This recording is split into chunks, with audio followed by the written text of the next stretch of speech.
Spoken Word Poetry 2024! Yay!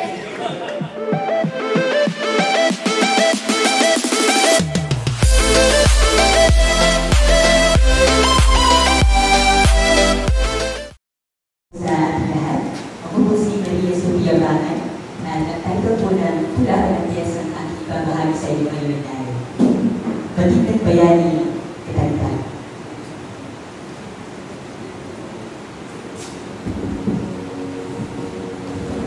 Aking pinakinggan musika po na nagbubuhin sa akin hindi sarili ko sakay sumakila ng oras kung saan isang kasalukuyan dinala ko sa mga bagay na lumipas na dalam ako may tanyag, pinagtaw at espero kinilagis ko ng buong araw sapagat parang meron dumating at maaliwalas na tayo. Yan tuloy sa kasaysayan, bigla ako'y naging sabik. Tumandaan, presensya at hinabang niya ang kanyang gawa. Hawak-hawak ang pluma at ang kanyang mga nobela na dati sa libro at eksena, wala bang natatamasa ang kabataan ng pag-asa. Nagpalit. Pamilya sa akin ang mga katagang kanyang ibinulong. Naalala ko, ito yung bayani na nagsulat ng marami habang nakapulong na bawat detalye pumapasok sa kanyang kaisipan ay nasasaling ito bilang matindikan. Kaalamang nagbigay ng patnubay. Ito lang ngayon ang kadalasan mas ginustong gamitin para pang-away. Kaalamang may isang karakter, mas malaki yung puso isa sa ulo.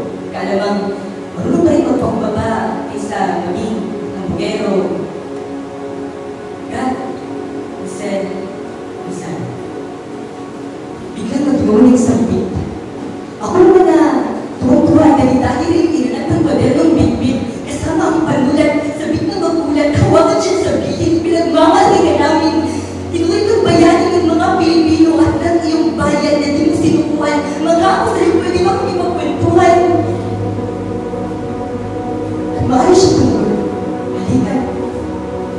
Tungayan mo kasi sayan na magpapaalala sa'yo ng mga katalian na biglaying dapat. Maraming perso, maraming pangaral na ang pinagpinabatid sa henerasyon ngayon ay napakalaking sampal.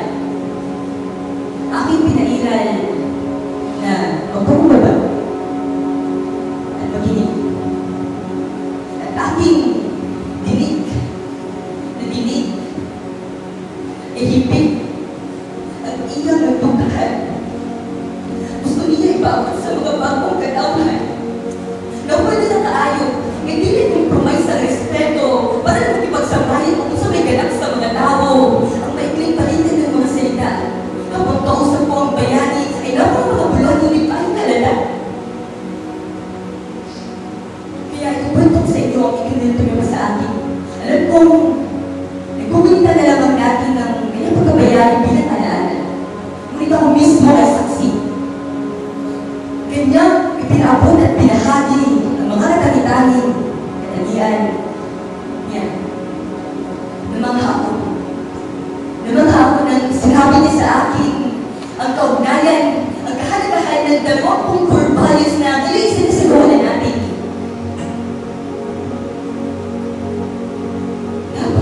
Malaking tulong na yun. Sabi niya, meron tayo dapat maunawa.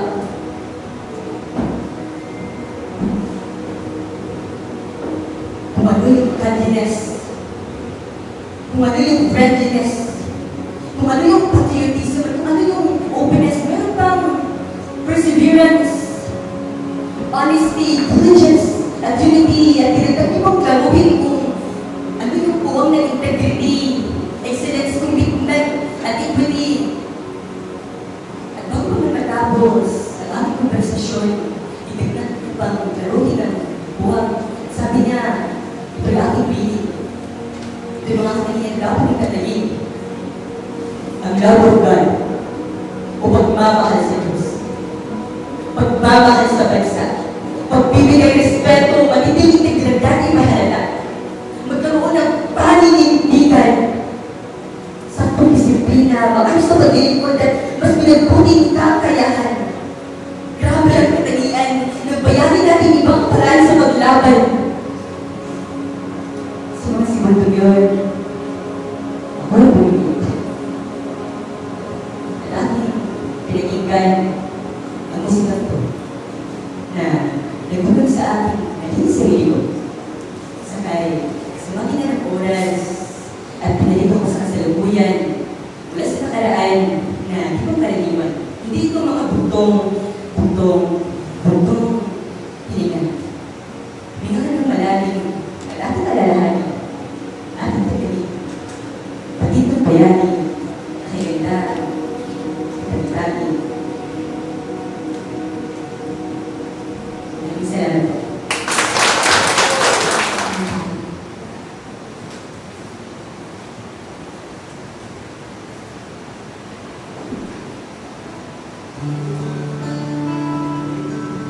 Ako ay parang hindi ko sa kanta. May mensahe, may damdamin, at may istorya. Ngunit hindi sapat ang liriko lang sa pagbuulit sa himig. Hindi sapat ang bawat letra sa pagbuo ng kanta para sa daigdig. Kaya sa pagsulat ng mga letrang hinahanap ang tono.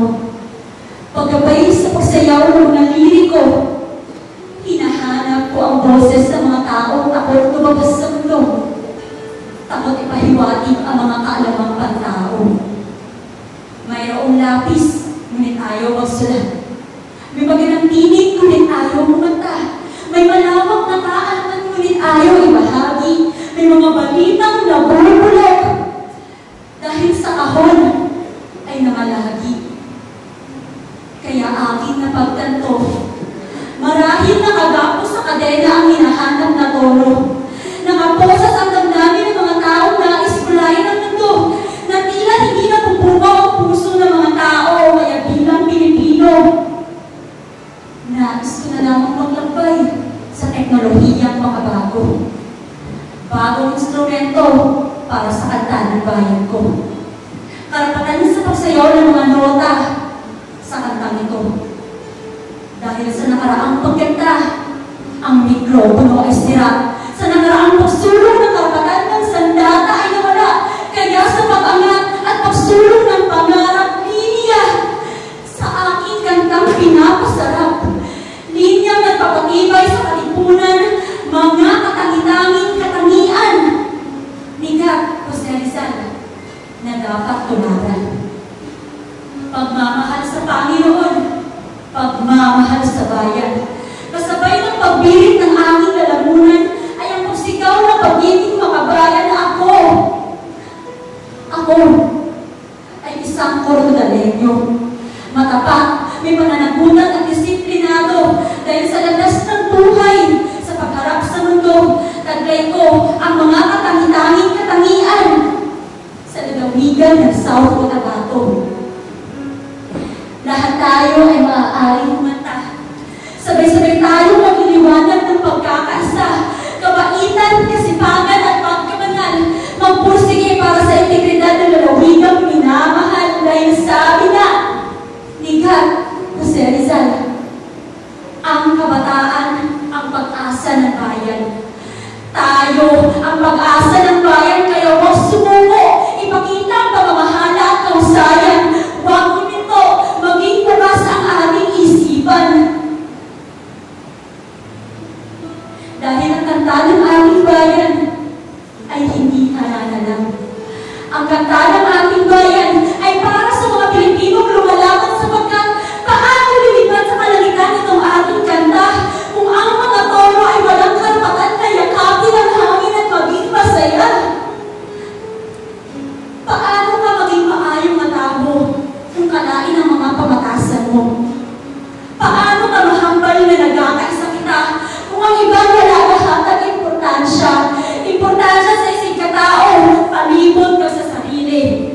Mga bagay na dapat tunan kay kita, hindi basta-basta magpapirdi. At sa pagtugtog nitong ating kanta, ang lirik ko at tono ay naging isa.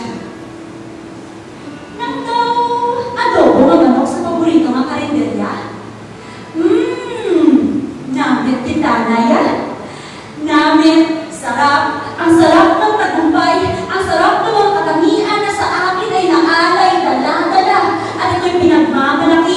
Kawangan at South Cotabato ang kandataara ng diri.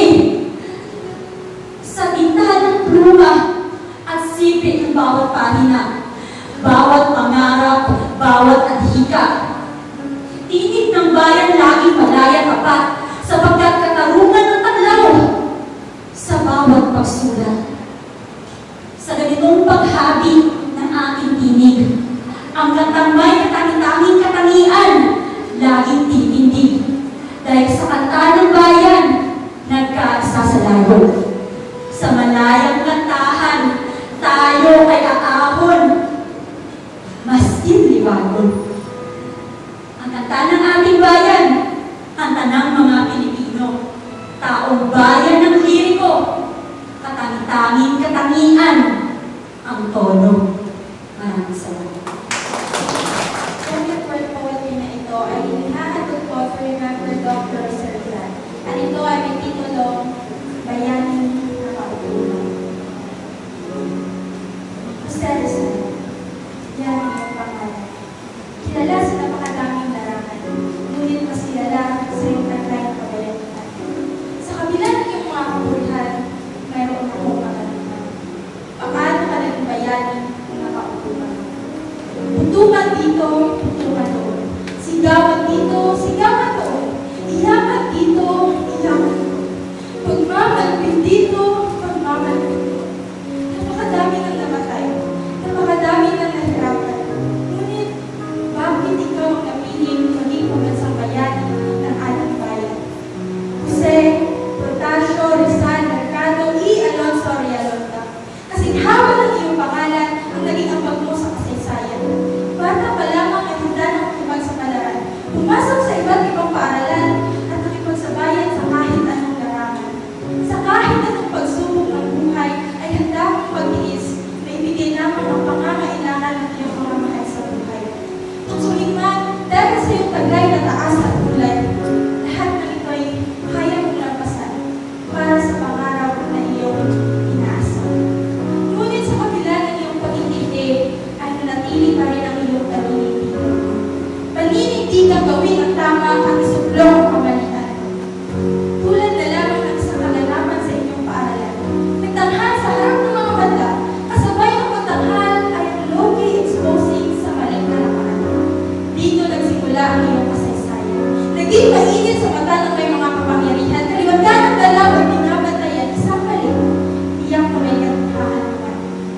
Ngunit hindi ka nagpatinag, hindi nagpatuloy na ang katotohanan ay iyong mapahayag. Sa panahong walang kasiguraduhan, Diyos na ang iyong pinakamitan. Paminsan, nalulungkot at napanghihinaan. Ngunit alam mo, may tulong na galing sa taitaas-taasan. Wala ang pera upang ang mga plano ay may sa katuparan. May mga pagkakataong gustong sumuko na lamang. Ngunit may mga taong dumarating at ikaw ay handa'y tulungan na nagpapakita ng iyong taglay na kabaitan at magiging malakaibigan. Ngayon, ang aming katanungan ay nais mong balikan. Paano ka naging bayani ng ating bayan? Ang sagot ay simple lang. Oo, nakaupo ka. Pero hindi ka nakaupo lang. Oo, nakaupo ka. Nakaupo sa harap ng mga papel at hawak ang panulat sa sulat ng mga katagang walang ibang nais kundi ang matay na inulat. Mabuksan ang puso at isipan sa kung ano talaga ang katotohanan. Sa panahong walang ng labanan, pagsulat ang iyong naging sandata sa magiging paglaban. Sa bawat itong maagos, gawa ng kerat at kawayan, ay katupas ng mga tintang nakasulat sa iyong mga liham na nagsisimulo ng iyong pagmamahal sa ating bayan. Hindi ka nakaupo lang. Sadyang mas pinili mo lamang magpaglaban sa walang dahas na paraan. Ito'y nagsasalamin sa ating araw-araw na laban. Hindi natin kailangan laging sumigaw. Hindi natin kailangan laging sumugod. Hindi natin kailangan gumamit ng dahas upang panalo ang laban. Dahil minsan, mas panalo pa ang mayalaw na natahimik pa. Ikaw nga, kabataan ng pag-asa ng bayan. Kung kaya nawa, ikaw ay kanila'y tularan. Gamitin ang utak at katalinuhan upang makagawa ng mga planong walang inaapakan. At sa aming mga huling salita, nais kong sabihin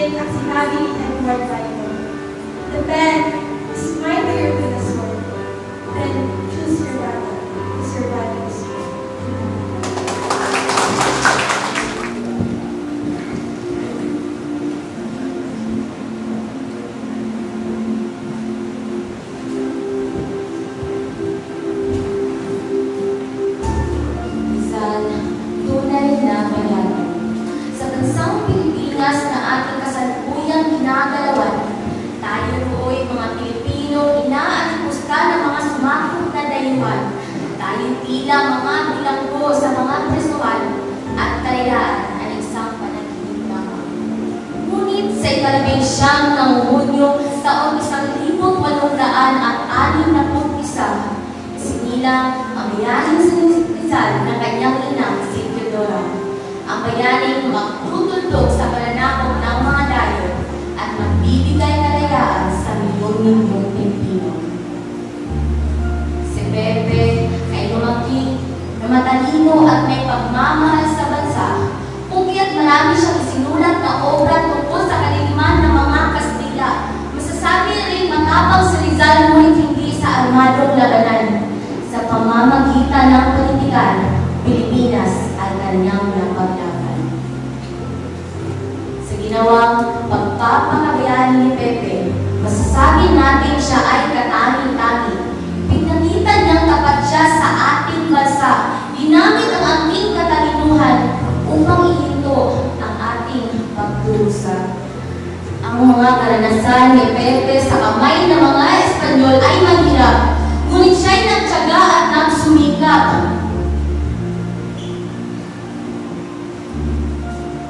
Upang magtagumpay sa kanyang pangako na ibalik ang karangalan ng Pilipinas at ng mga Pilipino. Sa pinamalas ni Pepe na pagpapakabayani ay siyang nagdulot ng positibong pangyayari, kung kaya't mula elementarya siya'y ating pinag-aaralan upang isapuso ang kanyang ginawang kadakilaan. Si Rizal ang patunay na hindi kailangan ng kahit anong armas upang sa kahirapan at pagdurusa ay makatakas. Sa pamamagitan ng papel at tinta sa bayan mo ba ng katalinuhan, iyong mararating ang tagumpay na para sa lahat ay naasama-sama. Siya ay isang tunay na Pilipino, kung kaya siya ang idol ko. Nawala man siya sa mundong ito, ngunit hindi sa puso at isip ng Pilipinas at ng mga Pilipino.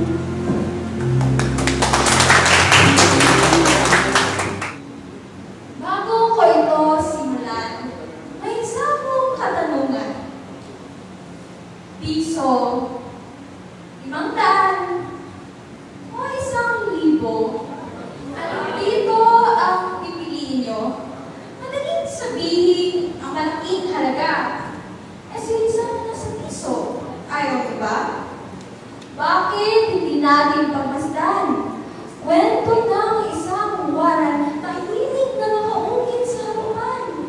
Kung ating mga babalikan ang nakaraan, siya ang naging simbolo ng kalayaan.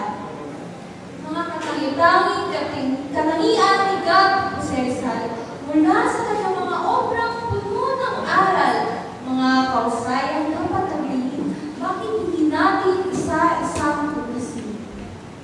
May dalawang mukha ang bawat dala, isang simbolo ng samahan at pagkakaisa, tulad ng Rizal na may hamaling kapayapaan, sa bawat alitan siya'y tagapamagitan. Walang pangkat, walang kulay na pinapagulan, ang bawat Pilipino'y pamilya, iisang tahanan. Kaya nga nang sabi niya, magkaisa, magkaibigan at magmahalan, ito ang turo mo, ito ang landas ng ating bayan.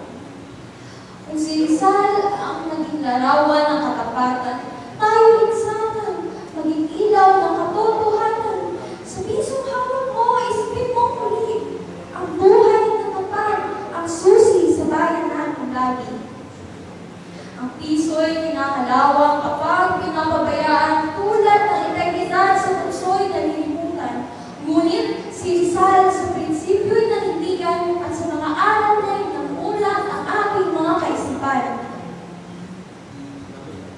Ang katanungan ay nawawala sa kamay ng kasakiman tulad ng liwanag na natatakpan ng harilan.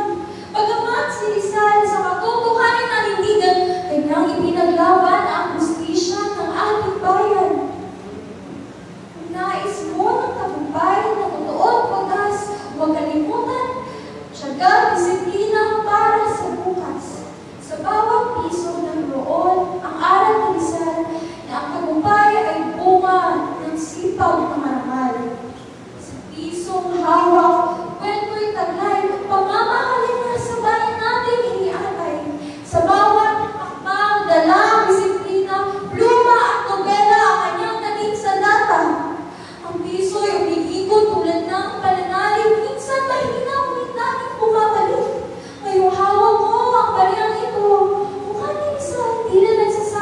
iyo, hindi lang tapang, hindi lang talino, magkaroon ka rin ng pananampalatayang totoo.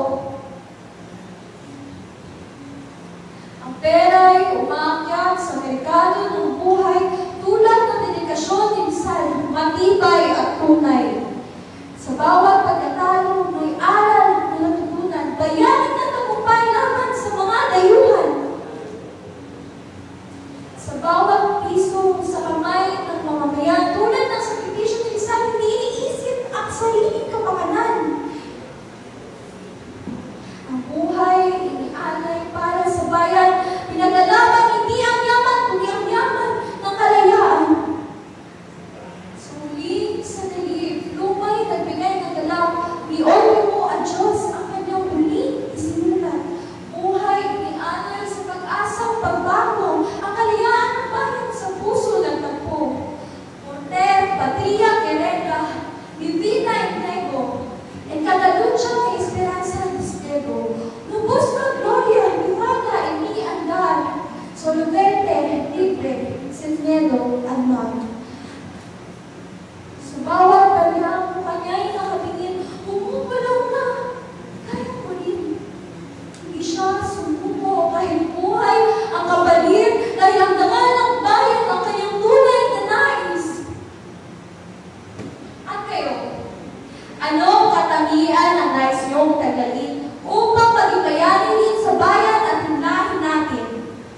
Piso? 500? 1,000? Ngayon, ano ang pipiliin niyo? Hindi ang laki ng pera ang halaga, kundi ang yaman ng prinsipyo, puso at gawa.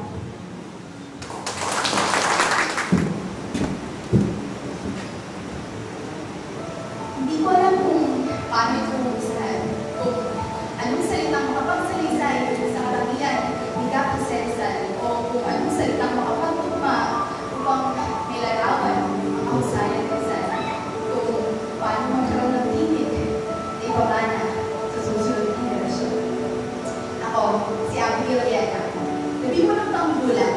Ang ginagawa ko na tira nakakalimutan naman ng mga kabataan ang ibang ni Rizal. Ito ako kung tunay na ba talagang kabataan o lakas ng bayan. Ako'y kasi ng harapan upang maging boses sa mga kabataan at sabay-sabay natin balikan ang kasaysayan at ating alalahanin ang katamang-tamang katangian ng kanyang pipiliin.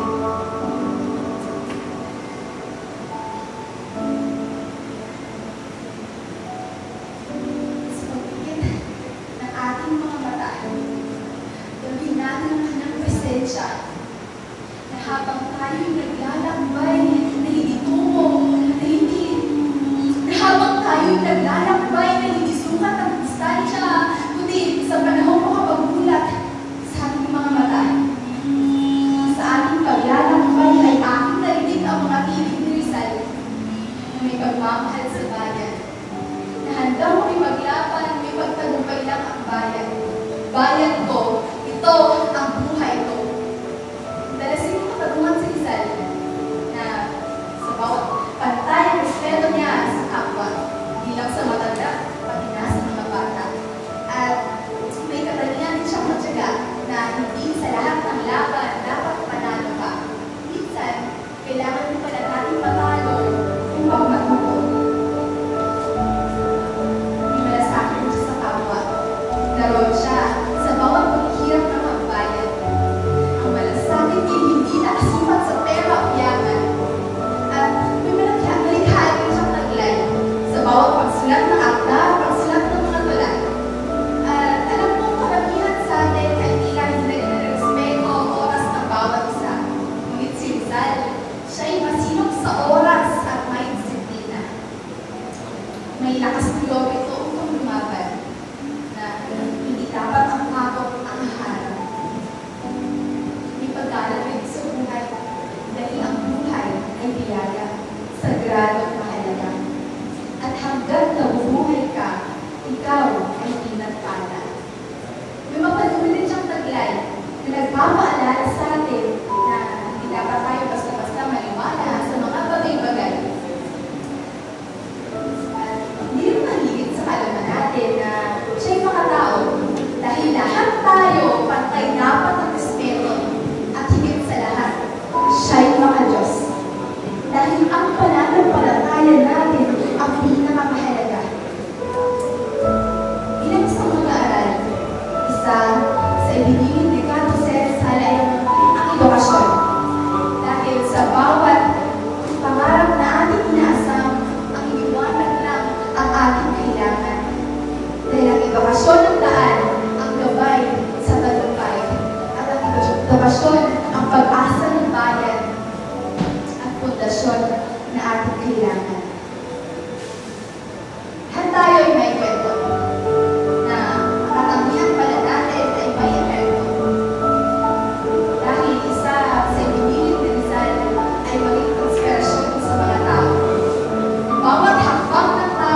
Hindi ko alam kung ano ang huli mong tinanong sa iyong isipan bilang bintana ng mga mata, ang kaluwang hanggang ng ulat, bago mo idulas ang dila ng latin, bago ka pa man asintahin ng hindi mabilang na baril ng mga Guardia Civil, hindi mo alam kung gaano kahaba ang panahon na itinawid ng iyong mga kwento, nagpasalin-salin sa iba't ibang pagkakataon para lang abutin kami itong pagunitang ikaw mismo ang dahilan ng hindi matapos-tapos na pagtindig sa laban nitong bayan dahil marahil ang pagsingil at ang pagsiil ay sa lahat ng mga pangil ng patalim na nagsaksak sa hustisya at tumatak sa pagdakdak ng makagat ng dilim sa lawas ng dilim nitong lupang sinilangan. At kung sakaling man sa lupa ang katawang ipinaglaban ang kanyang sariling lupang, ang lupa rin mismo ang dahilan ng kanyang pagtindig, ang sariling lupa rin mismo ang dahilan ng kanyang pagboses, ang sariling lupa ang dahilan ng kanyang pagkantusay, ang sariling lupa ang dahilan ng kanyang pinagkantusayan, ang sariling lupa ang dahilan ng pag-ibig, ang sariling lupa ang dahilan ng bumunitain, anong tamis ng pait para alahanin natin ang salitang kadakilaan. At walang ibang tumulo, walang ibang tumagas, kundi dugo. Nang sinasabi nilang mahal ka, masyado na atang matamis na binalong itong salita, masyado na atang tayong lumalayo sa tunay na definasyon na kinakatawan natin sa kasalukuyan at ang sabi ng bala na tumatos at lulubog sa lawas ng isang bayani ng lipunan. Anong kalaking kasalanan? Ang hindi bumoses, ang hindi tumibig, ang hindi magulat, ang hindi magmahal sa sariling tayo. Maraming salamat. Every ng araw, ang aking kagustuhan ay maging buhay. Ako ay isang mananlat. Ako sumasayaw ang aking labis maliban ang aking isipan mula sa silid patungo sa mundo ng nakaraan. Subalit, tuwing lumalakbay ang aking imahinasyon na riyan ng buwan, tuwing nagsusulat na riyan ng buwan, tuwing nakaupo at nakikik sa kalangitan na riyan ng buwan, dahil ang ilaw ng gawin na ayaw akong makasama. Sapagkat ang akala ko ang lungkot ng buhay ng buwan ay siya ay nag-iisa. Kaya habang yung habi ko ang aking bulay, pilit na tinanabigulo ng buwan at tinatakpan ng bintana at ako ay nagsulat. Ngunit sa bawat barka ng aking lapis at aking mga kamay ay hinihina na parang hinihila pabalik ng mga hinahanap na haluk na mga malatamis na alaala at naranasan. Mga delusyon at delusyon ng binansagang kalayaan dahil ako ay manunulat sapagkat ako ay malayang magsulat na nakalayang diwata subalit kung mga napag-iisip na kalayaan ng nakaraan. Habang nagsusulat at palagi ako bumabalik sa unang letra, palagi nauubos ng aking pambula dahil walang bagong maisulat sa nadaan na sinisita. Kaya sinulan ko ang pagbabago sa pagbukas ng aking bintana at unang na magmastan na niyang buwan na pilit na natin lumurag ngunit laging nakikita. Bigyan mo lamang ko ng ilang segundo upang mayakap ang ganda ng buwan. Bigyan mo lamang ko ng ilang segundo upang pagtibigin ng buwan at sa gitna ng kalangitan, hindi pala siya nag-iisa. Maraming mata na nakatitig sa kanya. At sa bawat gabi, iisa lang ang kanyang direksyon. Hindi hinihila pabalik, hindi nabubuhay sa imahinasyon. Lagi siya nakatitig sa kung ano ang nasa harapan. Kaya sumangin sa aking isipan, hindi ba tuwing bumabalik? Hindi ba tuwing gabi bumabalik ang buwan? Kapag bumabalik sa gabi, binabalikan nito ang kanyang nakaraan. Ang mga tanong na yan ay laging kumakatok sa aking isipan. Habang nagbabayin sa liwanag ng buwan, kayakap ko ang aking lubak at kalungkutan. Habang sumasayo sa unang alaala na daan tanong sa sarili, ito ba ang kalayaan? Sa bukod ng mga rehas, mga kamay ay may kadena.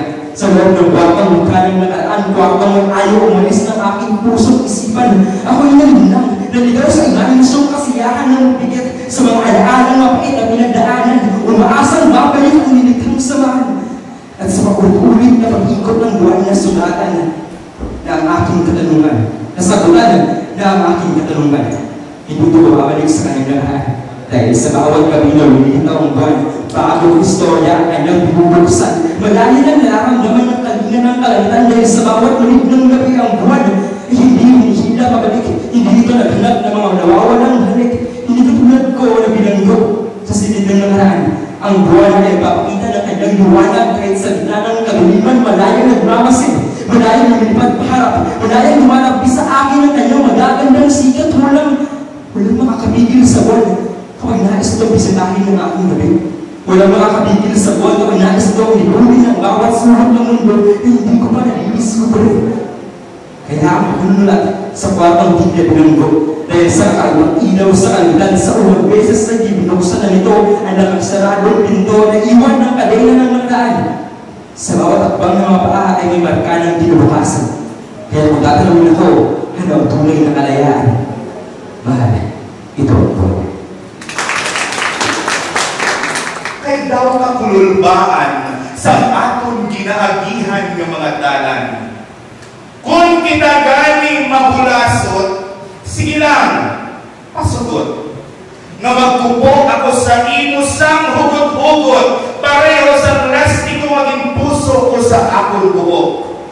Dong, hindi kitpagbuhi ang manubela, bisan makalam ang akon makalabaab ng mga ginahawa.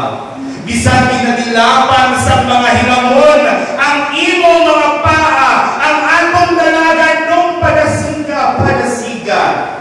Padasiga ang atong pagdalagan nung hasta magpiyong ang atong mga mata. Hasta masugatan naton ang mga bulak kag dahon, ang talibhi kag ulan dito sa kalangitan. Dandan soy bayan